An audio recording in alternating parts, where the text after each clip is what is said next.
Palestina adalah negeri yang dijanjikan untuk siapa?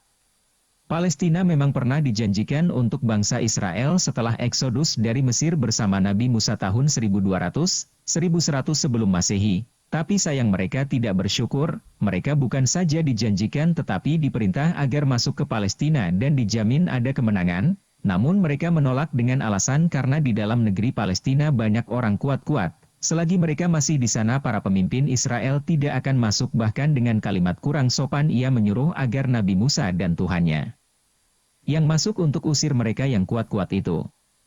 Firman Allah.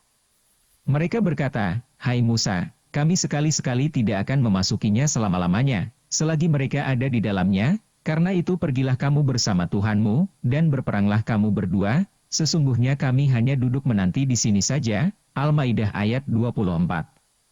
Nabi Musa heran atas sikap orang Israel ini, negeri yang dijanjikan sudah di depan mata tapi mereka ngeyel dan berkata kurang pantas pada nabinya yang seharusnya mentaatinya. Berkata Musa, "Ya Tuhanku, aku tidak menguasai kecuali diriku sendiri dan saudaraku. Sebab itu pisahkanlah antara kami dengan orang-orang yang fasik itu." Al-Maidah ayat 25. Keluhan Nabi Musa dijawab oleh Tuhan. Allah berfirman, "Jika demikian, maka sesungguhnya negeri itu diharamkan atas mereka selama 40 tahun, selama itu, mereka akan berputar-putar kebingungan di bumi, padang tih, itu. Maka janganlah kamu bersedih hati, memikirkan nasib, orang-orang yang fasik itu." Al-Maidah ayat 26. Sahabat hidangan langit yang dirahmati Allah. Mari kita perhatikan ayat-ayat di atas, mulanya Palestina adalah memang negeri yang dijanjikan untuk Israel namun karena sikap Israel yang demikian akhirnya malah diharamkan masuk dan dihukum Tuhan selama 40 tahun mereka dalam kebingungan. Kemudian setelah 40 tahun baru bisa masuk dipimpin oleh Nabi Yusha bin Nun yang sebelumnya adalah murid Nabi Musa. Dengan demikian negeri yang dijanjikan itu bisa dimasuki oleh bangsa Israel yang penting mereka mentaati Tuhan dan nabinya artinya bumi Palestina dijanjikan Tuhan untuk orang-orang yang beriman dan beramal soleh bukan lagi dijanjikan Tuhan berdasarkan etnis tertentu, sehingga klaim baik dari warga Palestina maupun Israel yang merasa Palestina adalah tanah leluhur mereka yang mereka berhak menguasai, tidak lagi perlu dimunculkan bahkan masalah itulah yang kemudian menyebabkan konflik berkepanjangan sampai saat ini karena mereka terus berjuang untuk saling menguasai.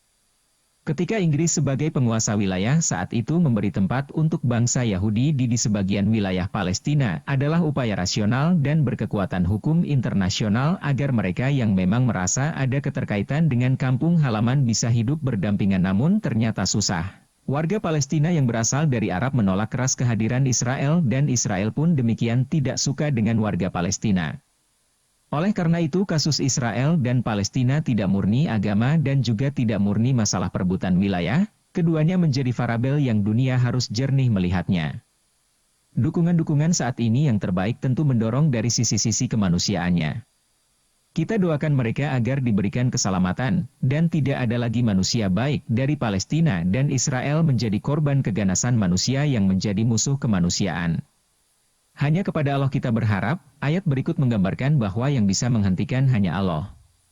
Yaitu, orang-orang yang telah diusir dari kampung halaman mereka tanpa alasan yang benar, kecuali karena mereka berkata, "Tuhan kami hanyalah Allah."